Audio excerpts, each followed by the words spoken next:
So my one blog has made me over $1 million so far in 2023. And now I probably spend about 5 hours a month on it. It's very outsourced. And this one job, it's really given me all my time back. So with that, I've been able to start 2 new businesses, my YouTube channel, do all kinds of stuff through just this one blog.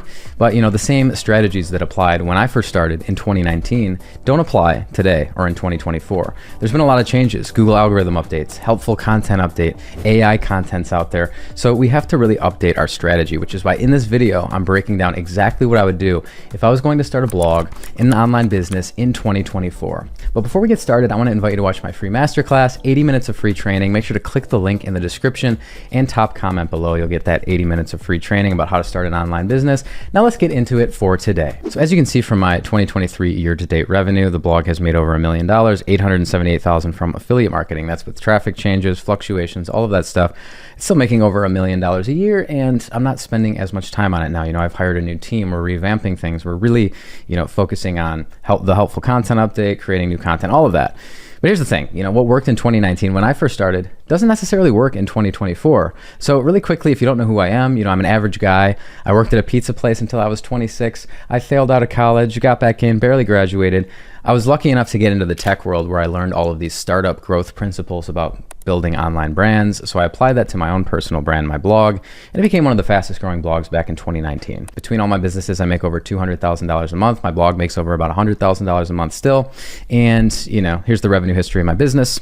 200K, 800K, 1.5, 4.5. We're projected to make about $5 million this year. It's a big business. There's multiple businesses. It's cool, but it's not what I would do right now. If I were starting this second, or in 2024, what would I actually do? Well, here's what I'd do.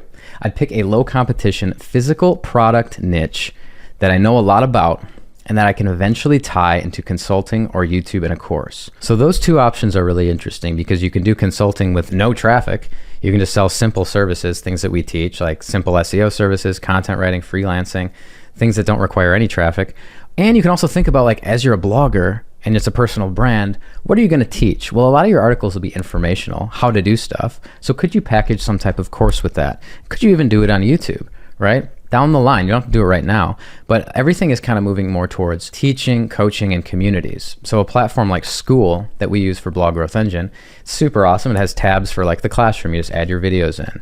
It's got a tab for the community where there's a forum. You can do live Q&As, upload stuff. There's kind of a gamification system.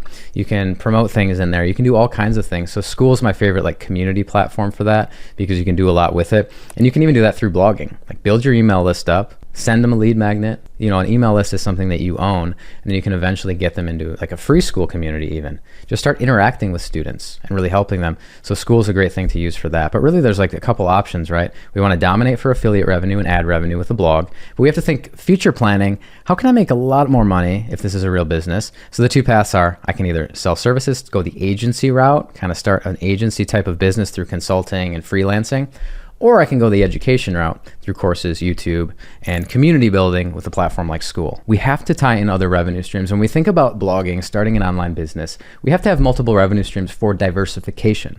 So we start with affiliate marketing, right? You can dictate your content strategy, you can make more money. Then we have ads, but then we also have things like sponsorships and potentially course sales down the line. And you can do consulting and selling services and all of that. So really what I would do today, with the rise of certain competition in different niches, media sites, the Google helpful content update, I'd pick a lower competition niche that media sites aren't necessarily in that have a lot of opportunity. So let me just show you some examples of what I mean here. So all of our content strategy when it comes to blogging obviously starts with keyword research, but what kind of articles do we want to rank for to actually make us money? Well, I would use the Ahrefs Keyword Explorer, and I would look for opportunities with the word best in them because best signifies transactional search intent for people looking to buy products. So for example, I put in best gardening into the matching terms tool, and I could see all these different pieces of content I could create around the best gardening gloves, tools, apps, gifts, shoes, magazines, tool sets, boots, all of these different articles that I could write, right? Or something like kayak, and I can see, things like best fishing kayak, kayak for beginners, sit on top kayak, kayak fish finder, tandem, dogs, beginner, brands. There's so many articles you could write here that are very low competition. You see the difficulties are all under 20 here, with many of them under 5 or 10. So tons of opportunities. There's other things like best grill. So I would do maybe I'd do a patio, man type of blog where I would talk about outdoor stuff. I'd talk about grills, patio stuff, outdoor goods and things like that. But look at all these: best gas grill, charcoal, propane, indoor, flat top, smoker. So many different keywords here with low competition, griddle grill. All of these interesting keywords that, you could write about in the, transactional keywords in these specific outdoor niches. Because when we get into things like software now, well, it's just super competitive for a lot of categories, right? Video editing software, you see the difficulties are in like the 90s, right? A lot of people want to kind of start and try to start what I did in 2024, like start a software website or a marketing website and talk about SEO and blogging and all of that. Well, it's been around for so long that it's really difficult to compete. So what I would do is there's tons of different opportunities in the more, physical products that you can review, and then you write like 80% of your content should be informational content to support all of those transactional articles. So I could also put in something like best sauna, right? If I want to review high-priced saunas on my blog. Again, remember, Google blogs are mediators between searches and purchases for people, right? We want to give comparative content to rank things and to give our readers like information about products.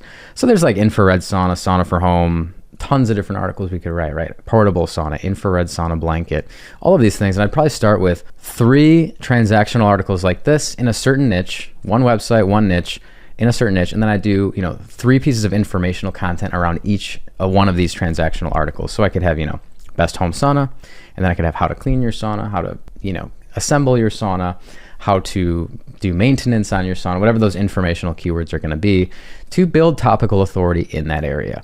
So ultimately, what's happening in 2024, there's helpful content update. Every article is supposed to be more helpful now, a little bit more in depth, more from human experience for readers, not necessarily just SEO first. So with that, I'm going to give you a full strategy and breakdown of how to do that in just a second. But I want to give you some examples of different people that are doing this right. So for example, we have this site, growveg.com, and this is about gardening. So they have gardening planners, journals, guides, all kinds of different articles about gardening, right? And blog posts, how to refrigerate, store root vegetables for months, composting in autumn, tons of content. They're getting over 100,000 visitors a month to their blog. And then they've paired that with a YouTube channel with 643,000 subscribers. So they also have videos, and they can, overlap. So you can put videos into your blog posts. You can make affiliate revenue through your blog, affiliate revenue through YouTube videos in the description, ad revenue from YouTube, ad revenue from the blog, and you're kind of doubling down and you're diversifying your revenue streams. And they're also, selling their own planners and courses and things like that.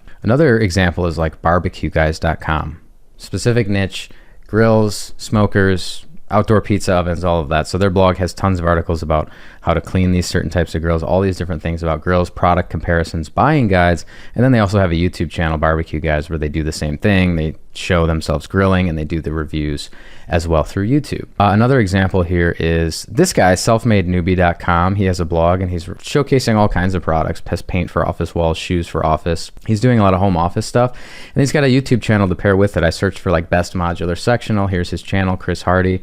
He's a newer channel. He's publishing a lot of content, but you see he's doing buyer guides on lots of different products. So ultimately what we're looking at here is we want to find things that are less competitive, right? When we're blogging, when we're creating content, we're putting it out there in a content-driven business.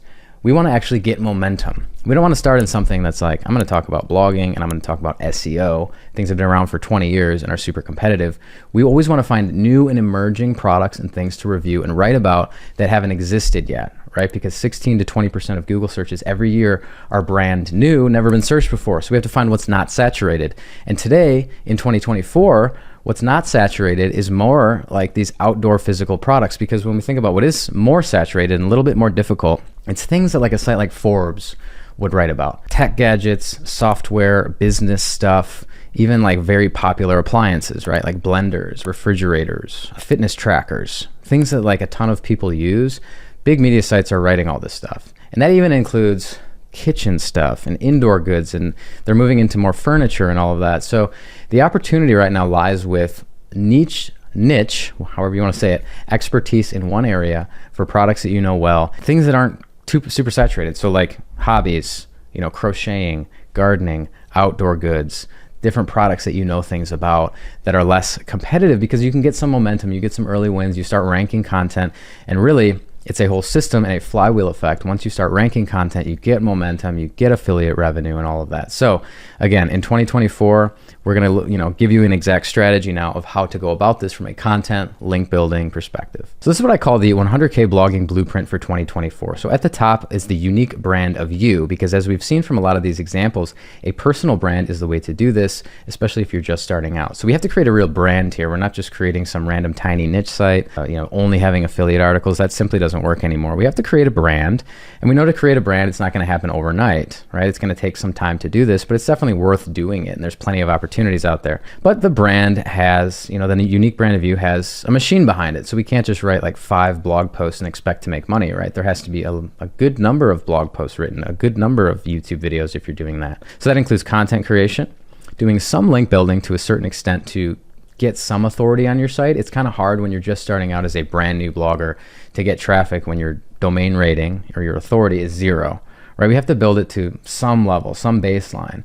And what's nice is when you're going after some more physical product niches that aren't as competitive, you really only need your DR to get to like 20, maybe 30 to start getting a good amount of traffic, compared to going into like marketing and SEO where you need to get it to the 70s or 80s, which is like thousands of backlinks, right? So we want to gauge our pain tolerance and build this system in this machine so that we can get the output, which is growth and profit. So really there's 2 things you have to focus on when blogging in 2024, content creation and link building. And sometimes the ratio of how much time you spend on each one will change, and you can look at it month over month, but let's get into it. So first we have to think in terms of you, not a single niche. So you are a personal brand. You are a person. You can talk about any number of things. Most YouTube channels are going to be personal brands. Blogs are the same. They can be personal brands. You can talk about anything you want. And the benefit here is we get to pivot and adapt our content based on what is and isn't working. Right, so we're not pigeonholing ourselves into one tiny niche site and a domain name that is hyper specific, and then when it doesn't work, we quit. So with a personal brand, what you get to do is pivot your content, try new things, adapt, build it with all your social profiles. You have the opportunity in the future to tie it to a YouTube channel, a course, all of those things, because people buy from people. Brands don't really work on YouTube or social media, right? So think in terms of you, not a single niche. Now this typically comes down to, what am I going to pick? And it's like, think about your professional experience, think about your personal experience, the hobbies you enjoy, and then we find it based on looking for the right keywords that we actually can rank for. So first comes content creation, then link building. So with content creation and link building, we get to growth and profit. But first I want to talk about, the Google algorithm. So all of these different algorithm updates. If we look back to like 2022 even, there's been 7 or 8 major Google updates in the last like 18 months.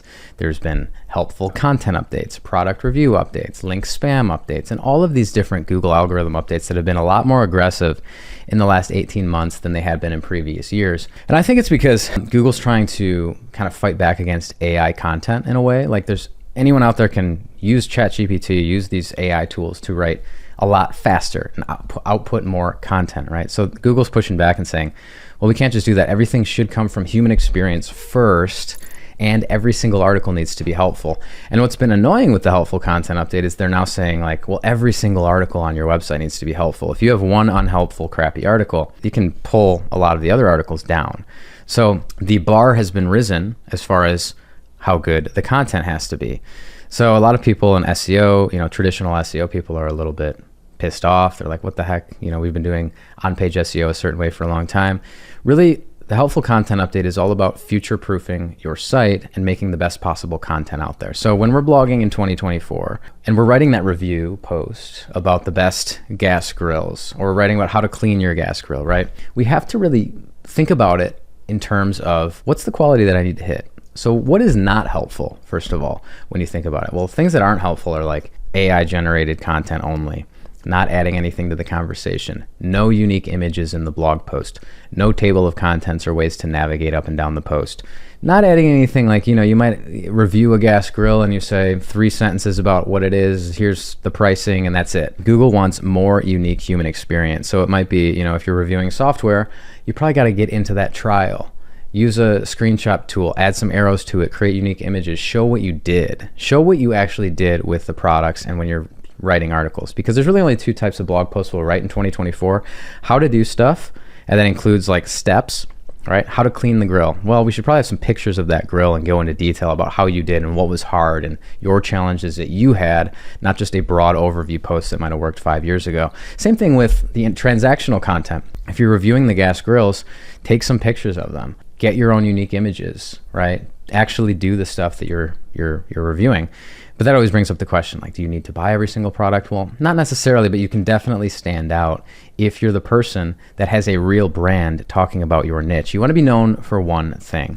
So really just the bar has been raised when it comes to content, but there's a lot of things in other videos that I'll have on the Helpful Content Update, checklists you can go through, what to look for high quality versus low quality content. But really it's nothing to be scared of. It's just realizing that if you're starting right now, it's actually perfect because a lot of sites have a lot of content out there that just isn't that good, and they're gonna have to update every single article to hit these new guidelines.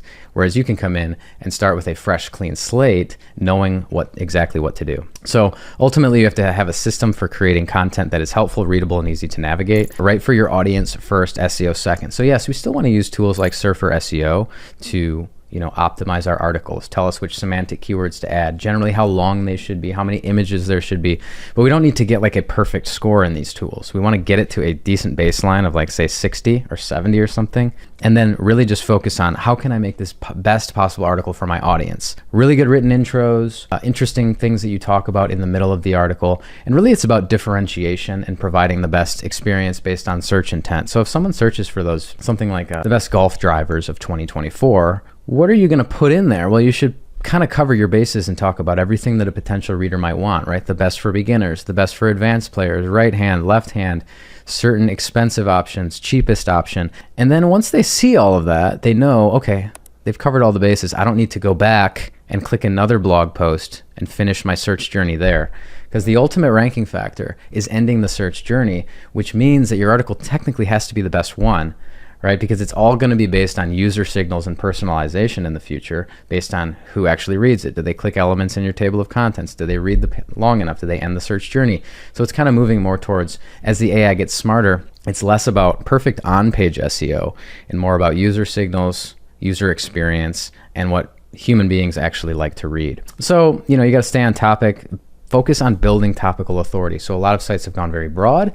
You kind of rein it in, make sure that every article is relevant on your website. If you need to delete certain articles, you can delete them, right? If they're not getting any traffic, if they're kind of not in the niche that you want to be in, and they're confusing Google as to what your site's about, don't be afraid to delete articles. And you also want to have a strong informational to transactional content ratio. So at least 80% informational content or more versus 20% transactional or those affiliate articles. So in 2024, again, everything just has to be more helpful and from human experience, which is when, knowing about your niche, having some experience in your niche will really help because you can provide that human experience. You can be known for that one thing. You can make a ton of affiliate revenue.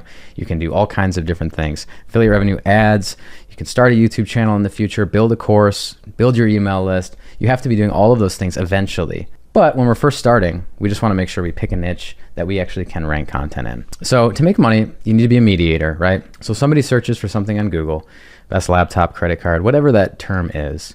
They get to your website, they land on you, they click your affiliate link, and then they make a purchase. So this is what you are. You're a mediator in 2024 between a Google search and a purchase. And you're comparing the different options, you're giving your recommendations.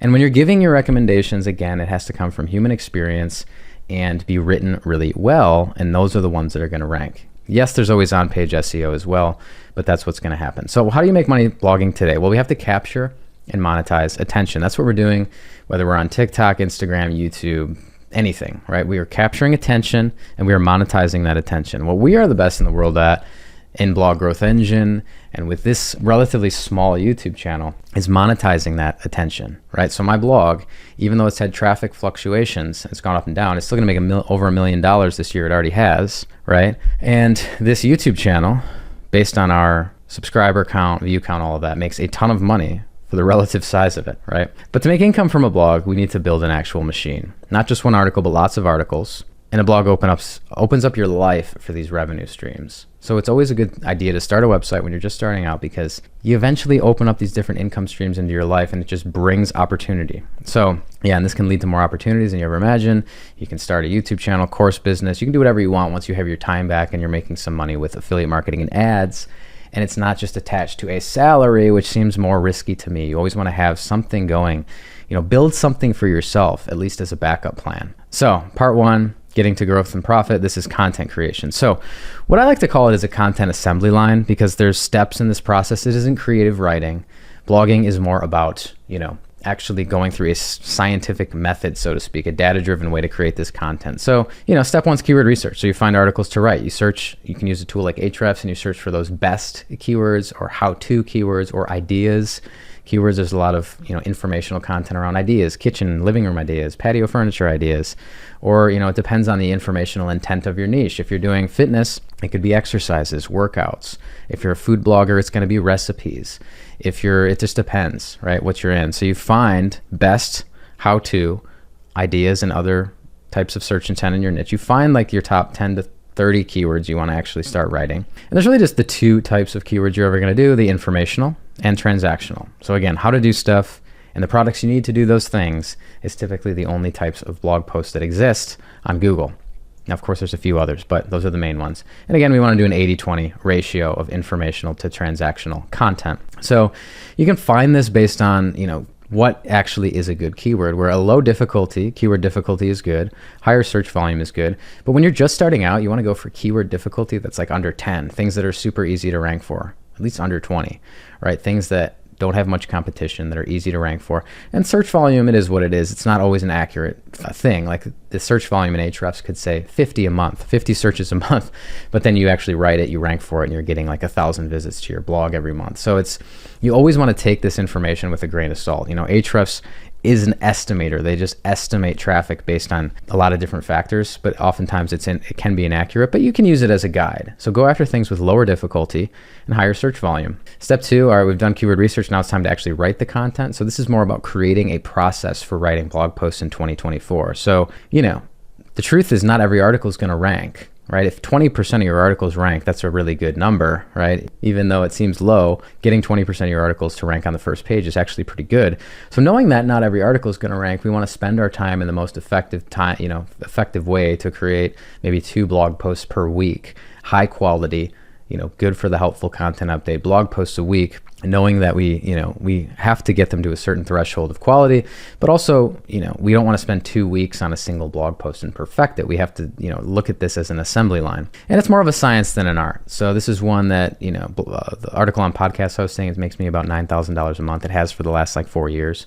And, it's a science. That's an H2 heading. What is the best podcast hosting at the top? Here are my top picks. Little table of contents, H3 heading with the company, affiliate disclosure, table of contents, all of these things. It's a science. It's not an art form, right? So there's definitely ways to write this. The H1 heading, writing a certain way of the introduction. There's all these things you can do from an on-page SEO perspective to make things good.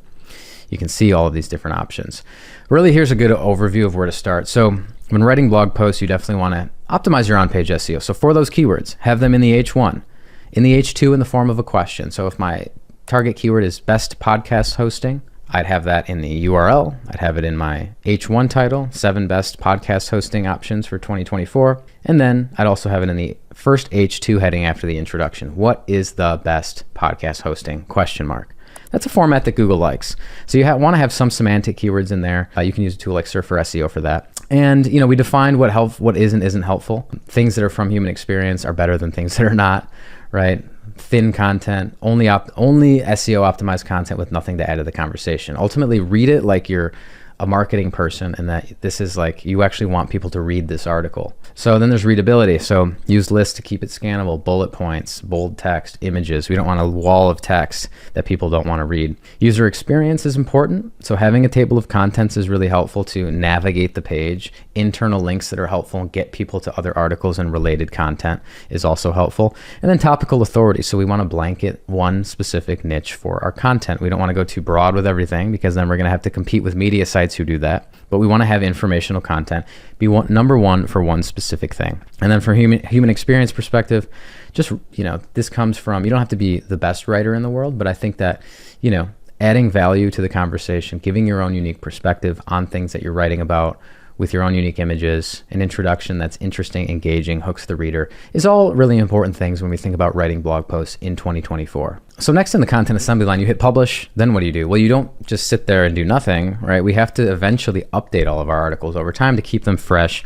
and relevant in Google's eyes. So you publish something, you get an initial content ranking. You might be on page 2, you might be on page 10, you might not exist yet, but what we have to do is update the content on a regular basis, maybe every 6 months. You make sure that you update your articles.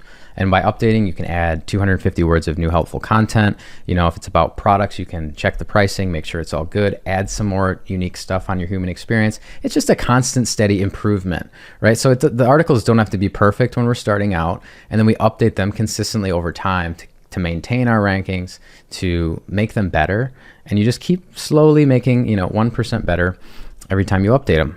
And just keep doing that, and then that'll improve your rankings over time. So again, in 2024 and beyond, is blogging still going to be around, and there's still going to be opportunities? Yes, of course. I mean, more people are still entering Google and searching for stuff. 16 to 20% of Google searches every year are brand new, and there's still plenty of opportunities out there. People get discouraged with these types of helpful content updates and giant media sites writing all these kinds of articles, but you just have to know how to spot the pockets of opportunity. A blog to me is still the best high margin business to go from 0 to 10K a month. So, think about it. You write 30 articles on a certain niche, you start ranking, you get a few links, your DR gets to like 20 to 30.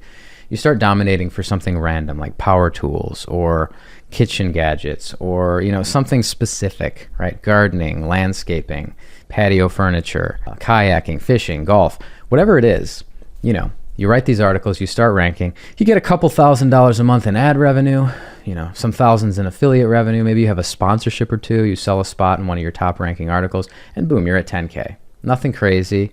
You can do this over the course of probably 6 to 12 months. We've had students do that in Blog Growth Engine, but it's not necessarily the best path to 100K a month. That's pretty crazy. Like I did that, but I did that in 2019, and it's not quite as viable today unless you're building an entire team in a media company with 20 people. And it's really not doing that. Like that's more where YouTube can come in, selling your own product, building an email list and selling your own thing through YouTube, social media, and a blog. That's really the next step to get to like $100,000 a month. But it is still the best one because you can start, you can make mistakes, you can delete content, you can update content, you don't have to be on camera, you can do all of these different things with a blog. But really content's only half the equation. There's also link building. So link building has changed a little bit over the years, but you need some links to rank. So domain rating is a metric that tells Google like how authoritative your site is on a number from 0 to 100, and the higher the better. So when you start a website, your DR is 0, right?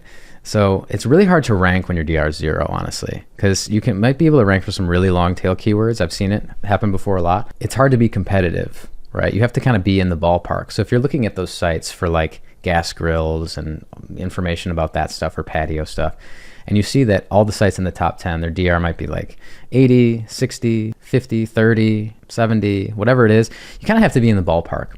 So to start ranking, like a good baseline metric is to get your domain rating to like 30. And that doesn't really require a ton of backlinks. You start doing some guest posting, some link exchanges, and building some links on your own, and you can get there in a relatively short amount of time. But you don't need links to rank necessarily, no. You can mainly focus on content if you want to. But when you're just starting out, I've seen it happen a lot where if your DR is 0, you have like 50 articles. I've seen a lot of people do this and students where it's like, I have 30 articles, 50 articles, but I don't get any traffic. Well, you look at it and it's like the articles aren't super helpful. There's no links to the website, and that's usually what it is. Having no links to your site, it just makes it a lot harder to rank. Google doesn't trust you. Here's some students that have done it, and you can see a direct correlation between DR and making more money. So like Christina here on the left, she got it up to, she's now over like 35 or 39 or something, but you can see a direct correlation between her monthly revenue and all of that. So a lot of our students in Blog Growth Engine are building links through guest posting, through link exchanges and all of those things. But there's kind of a correlation between the amount, your revenue ceiling and how many links you have. So this leads to doing content, writing these articles in a certain way, on-page SEO, human experience, building a few links for yourself, leads to this growth and profit because traffic is what brings in attention, which can then allow your readers to do things, either see your ads, click your affiliate links, and make you money. So the question is, how do you make money in months, not years, right? We don't want to wait 2 years to make $1. That's a lot of work, right? And that's why most people don't want to do blogging because they're like, oh, SEO takes forever, right? It's really hard. There's no guarantees. I'm going to put a year's worth of work in and it might not work out. Well, you have to have a direct strategy. You treat it like a real business. And there's different things that you can do to treat it like a real business. But it's based on intention, focus, and urgency. So intention, go after keywords you can rank for, focus on things, spend 5 to 10 hours a week at least on this, and have some urgency. The quicker you can create content, the quicker you can make money. So each article is really like its own mini business when you think about it. So for example, I'm still ranking for like best online course platforms, usually somewhere on page 1 or page 2, but usually page 1. That one's been making a lot of money. And Thinkific's in there, Kajabi, Teachable, all the big platforms. That one makes over $20,000 a month because I've been ranking and just sitting there for almost 5 years now, and it makes recurring affiliate commissions. So even if that article was to disappear, I'd still be making $20,000 a month until all of those customers churn out, which will take a while. Then there's one like screenwriting software that I'm in there for. That one doesn't make quite as much, maybe 2,500, maybe something like that. But there's been, sponsorships in there. So Arc Studio Pro is a sponsor. And then we have different, affiliate links in here as well. Or there's something like OCR software. I didn't know what that was, but it's based on keyword research. I found it. It was low competition. It's and this one makes $1,000 a month, something super random. So you don't know what opportunities are out there in your niche until you just start looking for them and having the skills to find them. Webinar software, so like best webinar software, I still rank for that one. That one makes me probably $3,000 a month. And then something like business ideas. So when you think about ideas posts, they're not really optimized for affiliate revenue, right? Because anyone that's starting, a business and searches for business ideas on Google, they might want to start a car wash, a babysitting business, right? So I put in like my Bluehost affiliate link here to start a website, start a blog, and no one really clicks on it because it's just such broad search intent. So that's key, is thinking about when the person searches for something and they land on your blog, what is their intent? What do they actually want? So for business ideas, they just want a long list of simple ideas, right? So this one is optimized for ad revenue because, again, people aren't really going to buy through affiliate links on a post like this, but it can be monetized with ads and you can make money that way for high volume keywords that aren't really optimized for affiliate revenue. So informational posts that get searched a lot is when you'll see ads. So that's why you see like recipes have tons of ads on them, because you're not going to buy something from that food blogger, right? You're not going to necessarily buy their book. Or if you're searching for chicken soup, you're not going to buy some chicken on that website, right? You are going to just read the article and leave. So you can maybe sign up for their email list, but there's going to be ads because they want to make money. So you can see here, this is a Partner Stack, my Partner Stack dashboard, which is an affiliate network. So I've made over $1 million through there. And this is pretty consistent. You can just see, about $30,000 a month, no major drops or anything like that. The yellow is pending, which is based on a lockout period. So you'll see like certain affiliate programs will pay you within 15 days or within a month or within 2 months. So that'll just continue on, and that yellow numbers will turn purple and just kind of keep going down the list.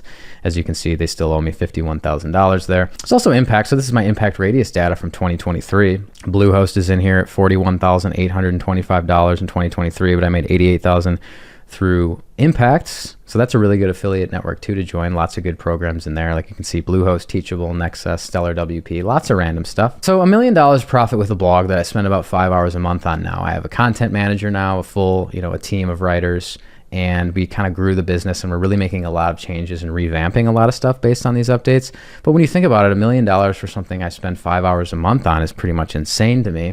I spend a lot more time on YouTube because I enjoy it and the teaching, and I want to grow my business bigger than what one single blog can do.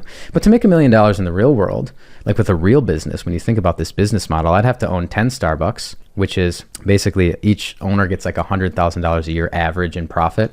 So I need to own 10 of those, which would cost me $3.1 to $3.6 million to get started. Or I'd need to own 32 Subways, which is a lot of Subways. That's a lot of teenage employees and sandwich artists making a lot of food, because those only average about a $31,000 a year profit per store, per franchise owner. And I would need $6 million-ish to open up that many Subways. And really, when you think about it, I started my blog for maybe $3 a month and cheap Bluehost plan, free email marketing service. And then I scaled up a little bit over time with like a few tools, Ahrefs and Surfer SEO. That was about it. So the truth is, though, with making money blogging in 2024, getting to 10K, you can do it in multiple ways. You can do it if one article takes off. So if you hit a home run and you rank for that thing you didn't think you could rank for, like I didn't know online course platforms would make me $20,000 a month. I had no idea. And some articles I thought would make a lot of money made nothing. And it's just based on data and actually ranking for this stuff. Or you can rank for lots of easy long tail articles and make that through affiliate revenue. Or you can make it with some consulting clients. So we also teach in Blog Growth Engine, like, hey, you have a website, you have no traffic yet. What if you started selling services? What if you learn all the stuff we teach about SEO and content and blogging and the Google Helpful Content Update and keyword research, and you offer that to other brands that are a little bit further ahead than you and charge thousands of dollars for it? We have plenty of students that came in with no experience, and within 3 months, they're charging thousands of dollars for consulting. And we also have like Upwork courses and freelancing and stuff like that. So you can do it quicker if you're directly attributing sales through the website, which isn't passive, no. But again, we want to make active income a good thing.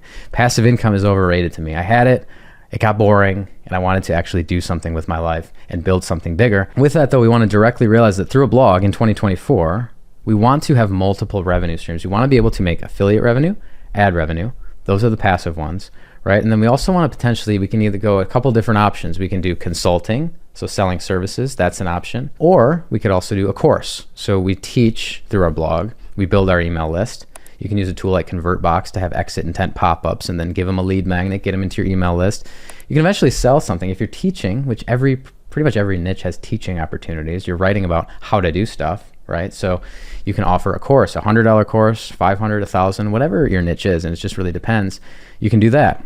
And that opens up the opportunity to sell your own product in the future, start a YouTube channel, all of these different things. Ultimately, there are multiple paths that you can take. You just need to start taking one and taking some action. But really, you have to actually like the process. You can't like hate it. Don't start a blog if it's going to torture you, right? If the idea of sitting in front of a computer and typing stuff makes you sick to your stomach, then just don't do it. I'm just trying to give you the realistic path in 2024, if it's for you or not. The opportunity's there, but you have to put work in. You have to write articles. You have to build a few links. You have to work on your monetization strategies. You have to build a true brand for yourself. You can't just create some tiny ghost thing and expect to make money overnight, like a lot of people on YouTube say. Here's a hack to make, affiliate revenue in 3 hours. So it has to be personalized to you, though. There's a lot of nuances. There's a lot of ways that you get stuck, right? Everyone gets stuck. It could be getting stuck on keyword research. I don't know what my niche should be. How do I send this certain guest post outreach email? All of that. So we have a lot of students that find a lot of success through affiliate sales mainly. Selling services is a really good one. And then even building authority, writing for sites like Forbes, right? Writing for sites like big media sites is a really helpful thing. Doing SEO freelancing. So there's all kinds of different opportunities there. And really a blog is just the first path that opens up your life to monetization. So in 2024, think broader, think about how it can turn into different platforms as well. So not just blogging, but also how can I update my audience through a blog and pair that with things like YouTube or courses or my email list, sponsorships, ads, affiliate, all of it. The list goes on and on, but a blog is always the good first one because it's a simple website that you create that you can outsource. You can have other people help you write, and it's fun to do. It's not that bad. But really, I just ask you, expand your timeline a little bit. Start building something for yourself now so that a year from now, you're set to make 6 figures a year for multiple years. So again, it's not like a get rich quick scheme. This isn't an overnight thing. But if you can just start and you have a strategy and you keep learning, right? Because there's a big learning curve of an online business, right? How do you get a bank account, QuickBooks, PayPal, all of that stuff. You're gonna have to learn it if you wanna do this, but it's definitely worth it in the long run. So I want to just quickly talk about Blog Growth Engine. There's 51 hours of video content. We're doing some big promotions for it, 9 modules. Through phase 1, you can join, you can pick your niche. You go through an exercise to help you choose your niche. There's weekly Q&As, at least one a week. You can talk to 3,200 other students and people that are just like you in your shoes. You can then build your website click by click, get your blog posts written, have templates for exactly what to write, exactly how to do the link building, monetize and scale, learn how to join affiliate programs, create sponsorships, get accepted into affiliate programs, add your affiliate links, how to add them, what posts do I add them to, how do I do it? Learn how to outsource as well so you can scale this. Maybe you get to a couple $1,000s a month, then you can hire a writer or something like that to scale it a lot faster. And we also talk about services. So that's a big one. We have a mini course about kind of starting an agency through selling services. When really you think about it, no traffic yet, you can still make money. You just have to do a little bit of outbound effort and do consulting, selling services, simple ones too. So all of the process for that. But really let me know below if you have any questions on blogging in 2024. It's still a very viable business model, but I think times are changing. Google is changing its algorithm a lot. We have to adapt. We have to adapt quicker. We have to pivot. We have to be able to do things like that. So again, I think in 2024, if I was going to start a brand new blog, I probably wouldn't talk about the same stuff I did in 2019. I'd start an outdoor interesting, man-related, you know, barbecue, patio, outdoor, kayaking, fishing, whatever these things are, I'd hone in and figure out what that is. And I'd pair that with a YouTube channel and a course, because that's the easier path. That's the easier path to have less competition, to diversify my revenue streams, to have like 4 revenue streams on my blog, maybe 3 or 4 on YouTube, and really dominate that way. So let me know what you think. You know, are you having any problems with blogging today? Are you struggling? Let me know if you found this video helpful, if there's any aha moments you had. And please, it really helps. Please like the video if you can. Comment below with your questions, and I will see you in the next video.